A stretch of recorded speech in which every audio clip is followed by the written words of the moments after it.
आपका अपना channel India A1 news, जो रखे आपको A1। प्यारे देशवासियों, नमस्कार। 74वें गणतंत्र दिवस की पूर्व संध्या पर देश और विदेश में रहने वाले आप सभी भारत के लोगों को मैं हार्दिक बधाई देती हूँ। संविधान के लागू होने के दिन से लेकर आज तक हमारी यात्रा अद्भुत रही है और इससे कई अन्य देशों को प्रेरणा मिली है। प्रत्येक नागरिक को भारत की गौरव गाथा पर गर्व का अनुभव होता है। जब हम गणतंत्र दिवस मनाते हैं तब एक राष्ट्र के रूप में हमने मिलजुल कर जो उपलब्धियां प्राप्त की है उनका हम उत्सव मनाते हैं। भारत विश्व की सबसे पुरानी जीवंत सभ्यताओं में से एक है। भारत को लोकतंत्र की जननी कहा जाता है, फिर भी हमारा आधुनिक गणतंत्र युवा है। स्वतंत्रता के प्रारंभिक वर्षों में हमें अनगिनत चुनौतियों और प्रतिकूल परिस्थितियों का सामना करना पड़ा। लंबे विदेशी शासन के अनेक बुरे परिणामों में से दो कुप्रभाव थे, भयंकर गरीबी और निरक्षरता। फिर भी भारत अविचलित रहा। आशा और विश्वास के साथ हमने मानव जाति के इतिहास में एक अनूठा प्रयोग शुरू किया। इतनी बड़ी संख्या में इतनी विविधताओं से भरा जनसमुदाय एक लोकतंत्र के रूप में एकजुट नहीं हुआ था। ऐसा हमने इस विश्वास के साथ किया कि हम सब एक ही हैं और हम सभी भारतीय हैं। इतने सारे पंथों और इतनी सारी भाषाओं ने हमें विभाजित नहीं किया है, बल्कि हमें जोड़ा है। इसलिए हम एक लोकतांत्रिक गणतंत्र के रूप में सफल हुए हैं। यही भारत का सार तत्व है। ये सार तत्व संविधान के केंद्र में रहा है और समय की कसौटी पर खरा उतरा है। स्वतंत्रता संग्राम के आदर्शों के अनुरूप हमारा गणतंत्र को आधार देने वाला संविधान बना। महात्मा गांधी के नेतृत्व में राष्ट्रीय आंदोलन का उद्देश्य स्वतंत्रता प्राप्त करना भी था और भारतीय आदर्शों को फिर से स्थापित करना भी था। उन दशकों के संघर्ष और बलिदान ने हमें न केवल विदेशी शासन से बल्कि थोपे गए मूल्यों और संकीर्ण विश्व दृष्टिकोण से भी आज़ादी दिलाने में मदद की। शांति, बंधुता और समानता के हमारे सदियों पुराने मूल्यों को फिर से अपनाने में क्रांतिकारियों और सुधारकों ने दूरदर्शी और आदर्शवादी विभूतियों के साथ मिलकर काम किया। जिन लोगों ने आधुनिक भारतीय चिंतन धारा को प्रवाह दिया, उन्होंने आन भद्राः कृतवयन्तु विश्वतः, अर्थात हमारे पास सभी दिशाओं से अच्छे विचार आए कि वैदिक उपदेश के अनुसार प्रगतिशील विचारों का भी स्वागत किया। लंबे और गहन विचार मंथन के परिणाम स्वरूप हमारे संविधान की संरचना हुई। हमारा ये बुनियादी दस्तावेज दुनिया की सबसे प्राचीन जीवंत सभ्यता के मानवतावादी दर्शन के साथ साथ आधुनिक विचारों से भी प्रेरित है। हमारा देश बाबा साहेब भीमराव अंबेडकर का सदैव ऋणी रहेगा, जिन्होंने प्रारूप समिति की अध्यक्षता की और संविधान को अंतिम रूप देने में महत्वपूर्ण भूमिका निभाई। आज के दिन हमें संविधान का प्रारंभिक मसौदा तैयार करने वाले विधिवेत्ता श्री B.N. राव तथा अन्य विशेषज्ञों और अधिकारियों को भी स्मरण करना चाहिए, जिन्होंने संविधान निर्माण में सहायता की थी। हमें इस बात का गर्व है कि उस संविधान सभा के सदस्यों ने भारत के सभी क्षेत्रों और समुदायों का प्रतिनिधित्व किया। संविधान निर्माण में सभा की 15 महिला सदस्यों ने भी योगदान दिया। संविधान में निहित आदर्शों ने निरंतर हमारे गणतंत्र को राह दिखाई है। इस अवधि के दौरान भारत एक गरीब और निरक्षर राष्ट्र की स्थिति से आगे बढ़ते हुए विश्व मंच पर एक आत्मविश्वास से भरे राष्ट्र का स्थान ले चुका है।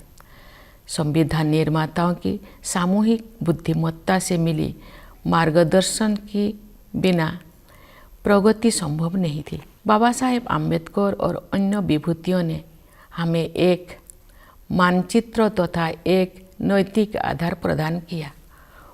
उस राह पर चलने की जिम्मेदारी हम सब की है।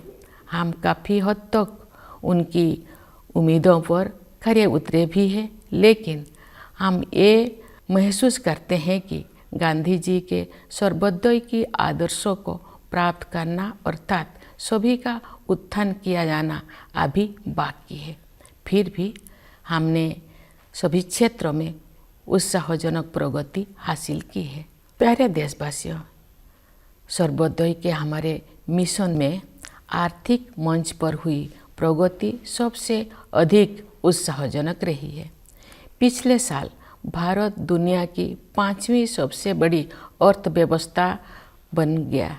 ये उल्लेख करना जरूरी है कि ये उपलब्धि आर्थिक अनिश्चितता से भरी वैश्विक पृष्ठभूमि में प्राप्त की गई है। वैश्विक महामारी चौथे वर्ष में प्रवेश कर चुकी है और दुनिया के अधिकांश हिस्सों में आर्थिक विकास पर इसका प्रभाव पड़ रहा है। शुरुआती दौर में कोविड-19 से भारत की अर्थव्यवस्था को भी काफ़ी क्षति पहुंची। फिर भी सक्षम नेतृत्व और प्रभावी संघर्षशीलता के बल पर हम शीघ्र ही मंदी से बाहर आ गए और अपनी विकास यात्रा को फिर से शुरू किया।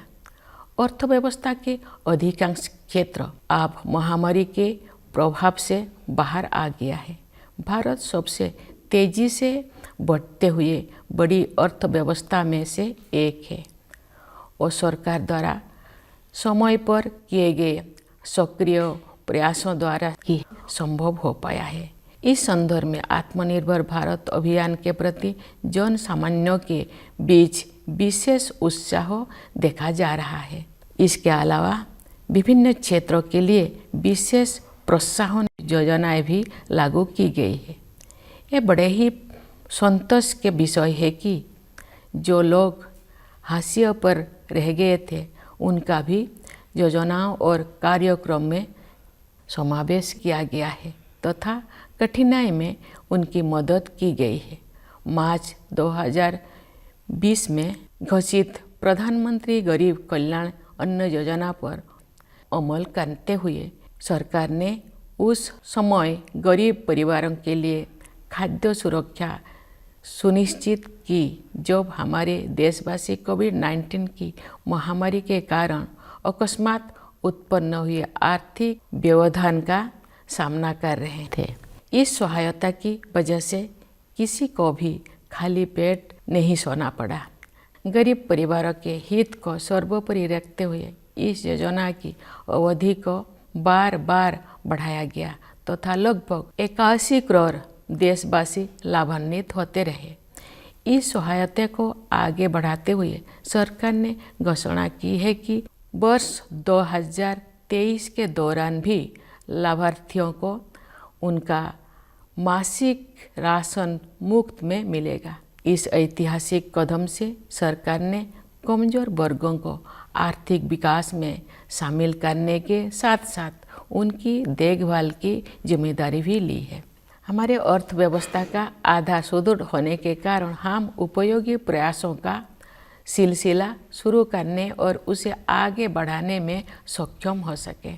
हमारा अंतिम लक्ष्य एक ऐसा वातावरण बनाना है जिससे सभी नागरिक व्यक्तिगत और सामूहिक रूप से अपनी वास्तविक क्षमताओं का पूरा उपयोग करें और उनका जीवन फले फूले। इस उद्देश्य की प्राप्ति के लिए शिक्षा ही आधारशिला तैयार करती है। इसीलिए राष्ट्रीय शिक्षा नीति में महत्वाकांक्षी परिवर्तन किए गए हैं। शिक्षा के 2 प्रमुख उद्देश्य कहे जा सकते हैं। पहले आर्थिक और सामाजिक सशक्तिकरण और दूसरा सत्य की खोज। राष्ट्रीय शिक्षा नीति इन दोनों लक्ष्यों को प्राप्त करने का मार्ग प्रशस्त करती है।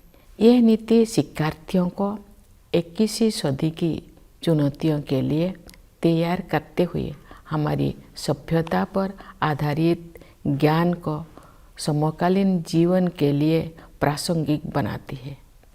इस नीति में शिक्षा प्रक्रिया को विस्तार और गहराई प्रदान करने के लिए प्रौद्योगिकी की महत्वपूर्ण भूमिका को रेखांकित किया गया है। हमें कोविड-19 के शुरुआती दौर में ये देखने को मिला कि प्रौद्योगिकी में जीवन को बदलने की संभावनाएं होती है।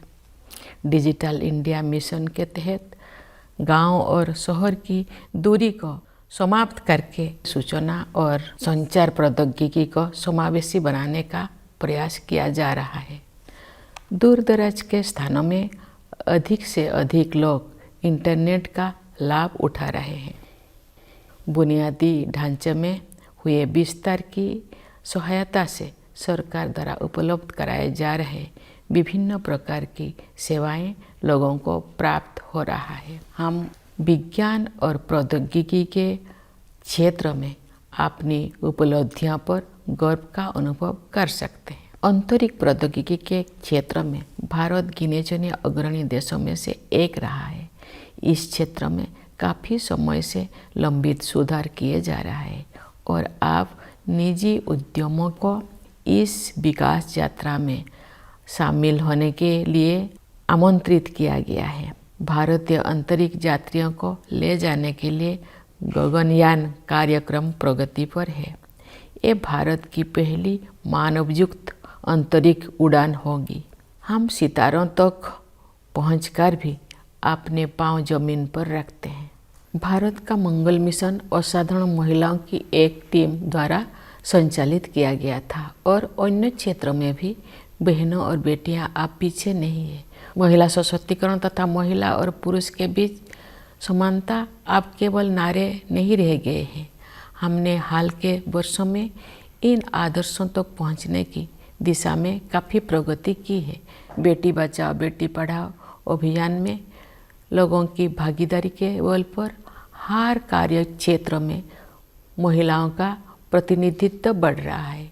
राज्य की अपनी यात्राओं, शिक्षण संस्थानों के कार्यक्रमों और प्रोफेशनल्स के विभिन्न प्रतिनिधि मंडलों से मिलने के दौरान मैं युवतियों के आत्मविश्वास से बहुत प्रभावित होती हूँ। मेरे मन में कोई संदेह नहीं है कि महिलाओं की आने वाले काल के भारत को स्वरूप देने के लिए अधिकतम योगदान देंगे। यदि आधी आबादी को राष्ट्र निर्माण में अपनी श्रेष्ठतम क्षमता के अनुसार योगदान करने की अवसर दिया जाए तथा उन्हें प्रोत्साहित किया जाए तो ऐसे कौन सा चमत्कार है जो नहीं किया जा सकता है। सशक्तिकरण की यही दृष्टि अनुसूचित जातियों और अनुसूचित जनजातियों सहित कमजोर वर्गों के लोगों के लिए सरकार की कार्यप्रणाली का मार्गदर्शन करती है। वास्तव में हमारा उद्देश्य न केवल उन लोगों के जीवन की बाधाओं को दूर करना और उनके विकास में मदद करना बल्कि उन समुदाय से सीखना भी है। विशेष रूप से जनजातीय समुदाय के लोग पर्यावरण की रक्षा से लेकर समाज को और अधिक एकजुट बनाने तक कई क्षेत्रों में सीख दे सकते हैं। प्यारे देशवासियों, शासन के सभी पहलुओं में बदलाव लाने और लोगों की रचनात्मक ऊर्जा को उजागर करने के लिए हाल के वर्षों में किए गए प्रयासों की श्रृंखला के परिणाम स्वरूप अब विश्व समुदाय भारत को सम्मान की नई दृष्टि से देखता है। विश्व के विभिन्न मंचों पर हमारी सक्रियता से सकारात्मक बदलाव आने शुरू हो गया है। विश्व मंच पर भारत ने जो सम्मान अर्जित किया है उसके फलस्वरूप देश को नए अवसर और जिम्मेदारियां भी मिली हैं। जैसा कि आप सब जानते हैं, इस वर्ष भारत G20 देशों के समूह की अध्यक्षता कर रहा है।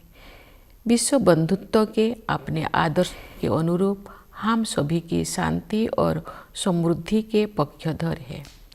G20 की अध्यक्षता एक बेहतर विश्व के निर्माण में योगदान हेतु भारत को अत्यंत महत्वपूर्ण भूमिका प्रदान करती है। इस प्रकार G20 की अध्यक्षता लोकतंत्र और मल्टीलेटरालिज्म को बढ़ावा देने का अच्छा अवसर भी है और साथ ही एक बेहतर विश्व और बेहतर भविष्य को स्वरूप देने के लिए उचित मंच भी है।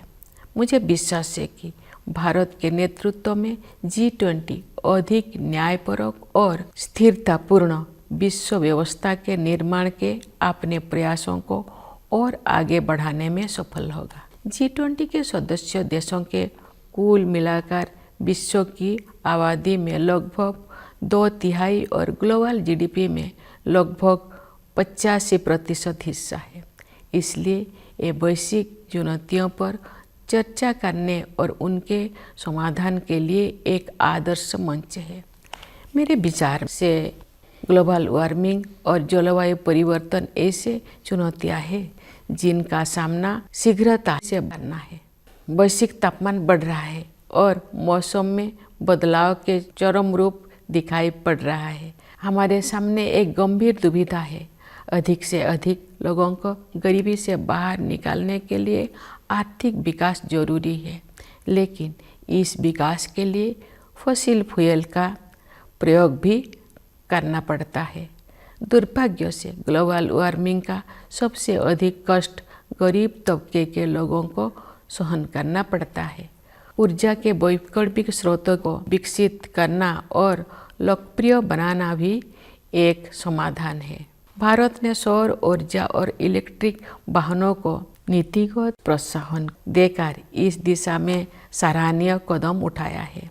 हालांकि वैश्विक स्तर पर विकसित देशों द्वारा टेक्नोलॉजी ट्रांसफर और वित्तीय सहायता के जरिए उभरती हुई अर्थव्यवस्थाओं को सहायता प्रदान करने की आवश्यकता है।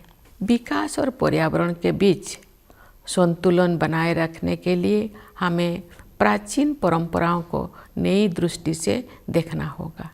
हमें अपनी मूलभूत प्राथमिकताओं पर भी पुनर्विचार करना होगा। परंपरागत जीवन मूल्यों के वैज्ञानिक आयामों को समझना होगा। हमें एक बार फिर प्रकृति के प्रति सम्मान का भाव और अनंत ब्रह्मांडों के सम्मुख विनम्रता का भाव जागृत करना होगा। मैं इस बात पर ध्यान आकर्षित करना चाहूँगी कि महात्मा गांधी आधुनिक युग के सच्चे भविष्य द्रष्टा थे, क्योंकि उन्होंने अनियंत्रित औद्योगिकरण से होने वाले आपदाओं को पहले ही भांप लिया था और दुनिया को अपने तौर तरीकों को सुधारने के लिए सचेत कर दिया था। अगर हम चाहते हैं कि हमारे बच्चे इस धरती पर सुखमय जीवन बिताएं, तो हमें अपनी जीवन शैली को बदलने की ज़रूरत है। इस संदर्भ में सुझाए गए परिवर्तन में से एक बदलाव भोजन से संबंधित है।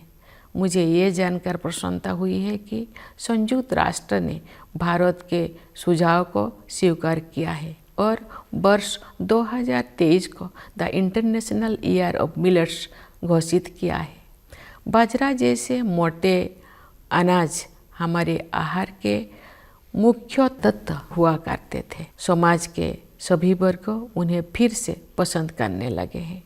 ऐसे अनाज पर्यावरण के अनुकूल है, क्योंकि उनकी उपज कम पानी में ही हो जाता है। ये अनाज उच्च स्तर का पोषण भी प्रदान करते हैं। यदि अधिक से अधिक लोग मोटे अनाज को भोजन में शामिल करेंगे तो पर्यावरण संरक्षण में सहायता होगी और लोगों के स्वास्थ्य में भी सुधार होगा। गणतंत्र का 1 अरब वर्ष बीत चुका है और एक नया वर्ष शुरू हो रहा है। ये अभूतपूर्व परिवर्तन का दौर रहा है। महामारी के प्रकोप से दुनिया कुछ ही दिनों में बदल गई थी। पिछले 3 वर्ष के दौरान जो भी हमें लगा कि हमने वायरस पर काबू पा लिया है, तो वायरस फिर किसी विकृत रूप में वापस आ जाता है। लेकिन अब इससे घबराने का कोई ज़रूरत नहीं है, क्योंकि हमने ये समझ लिया है कि हमारा नेतृत्व, हमारे वैज्ञानिक और डॉक्टर, हमारे प्रशासक और कोरोना योद्धा किसी भी स्थिति से निपटने के लिए हर संभव प्रयास करेंगे। साथ ही हमने ये भी सीखा है कि हम अपनी सुरक्षा में कमी नहीं आने देंगे और सतर्क भी रहेंगे। प्यारे देशवासियों, विभिन्न क्षेत्रों में कार्यरत कई पीढ़ियों के लोग हमारे गणतंत्र की अब तक की विकास गाथा में अमूल्य योगदान के लिए प्रशंसा के पात्र है। मैं किसानों, मजदूरों, वैज्ञानिकों और इंजीनियरों की भूमिकाओं की सराहना करती हूँ, जिसकी सामूहिक शक्ति हमारे देश को जय जवान, जय किसान, जय विज्ञान, जय अनुसंधान की भावना के अनुरूप आगे बढ़ने में सक्षम बनाती है। मैं देश की प्रगति में योगदान देने वाले प्रत्येक नागरिक की सराहना करती हूँ। भारत की संस्कृति और सभ्यता के अग्रदूत प्रवासी भारतीयों का भी मैं अभिवादन करती हूँ। इस अवसर पर मैं उन बहादुर जवानों की विशेष रूप से सराहना करती हूँ जो हमारी सीमाओं की रक्षा करते हैं और किसी भी त्याग तथा बलिदान के लिए सदैव तैयार रहते हैं। देशवासियों को आंतरिक सुरक्षा प्रदान करने वाले समस्त अर्धसैनिक बलों तथा पुलिस बलों के बहादुर जवानों की भी मैं सराहना करती हूँ। हमारी सेनाओं, अर्धसैनिक बलों तथा पुलिस बलों के जिन वीरों ने कर्तव्य निभाते हुए अपने प्राणों की आहुति दी है, उन सबको मैं सादर नमन करती हूँ। मैं सभी प्यारे बच्चों को उनके उज्जवल भविष्य के लिए हृदय से आशीर्वाद देती हूँ। आप सभी देशवासियों के लिए एक बार फिर मैं गणतंत्र दिवस की हार्दिक शुभकामनाएं व्यक्त करती हूँ। धन्यवाद। जय हिंद, जय भारत।